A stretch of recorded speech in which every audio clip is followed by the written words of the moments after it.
สบายดีเนาะมื้อนี้เขาจะมากินส้มมะขามเนาะเขาจะแซ่บเนาะมากินเลยน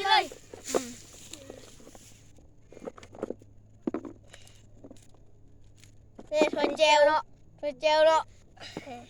ก็คือจะแซ่บเนาะลองเบิ่งเอ้ยกระสอบมาแล้วก็ชนมา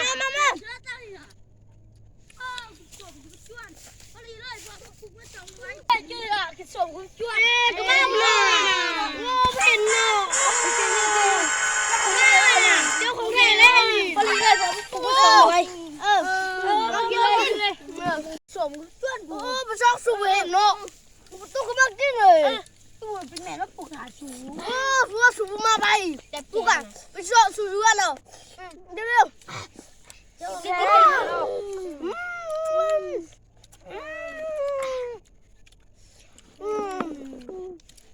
จับดีอ่ะเนาะนี่อยู่กระเพราสั่ง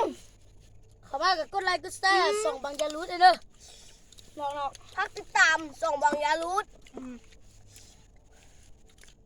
ถ้ากดเบิ้งหด10,000 ไลค์จะมาแจกเจ้าของแท้นี่เจ้ากุ้ยเนาะนี่เนาะอันนี้ก็บ้านอยู่กับบ้าไม้เนาะอยู่กับบ้าก็บ้านี่บ้ายุ่นบ้าน้อยเนาะบ้าน้อยนี่นะคนก็สงสัยแกเนาะเสียบอ่ะสดเด้อกินเนาะเนาะดีมากปุ๊บปุ๊บแบบนี้เลยคำต้องเลยเธอรับช่วงเบิ่งแจ้วก่อน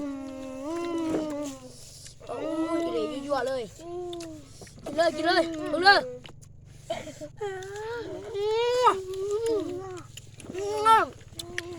โอ้มามิแซ่บครับพี่น้องมาดูอยู่หน้าคือเก่าพี่น้องมาปลูกหลายคนครับหาคนครับกินให้เบิ้งสิกินได้เบิ้งครับใหญ่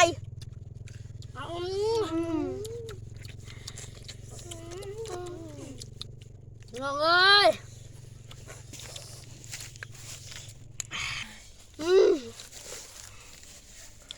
ใหญ่เลยเนี่ยหลับไปยังไม่โต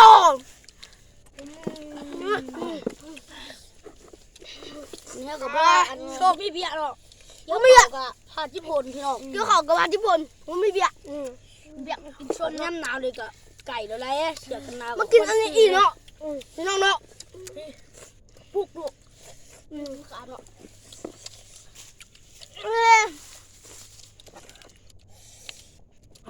เจ็บเนาะเจ็บไรจวดเบิ่งคำใหญ่เลยอีเด้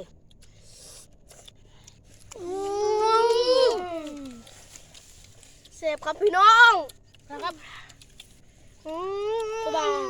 บ้าประกันเนาะเหลืองทองเนาะว่าประกันเหลืองทองกินแล้ว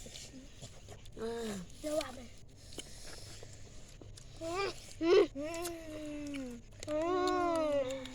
โอ๊ยตายห่าชมนะโอ้ยง่วงชมเลยนะเจ็บอันนี้ก็อยู่หน้าตีเบายุ่นเนาะทำคำโกนเลยยืน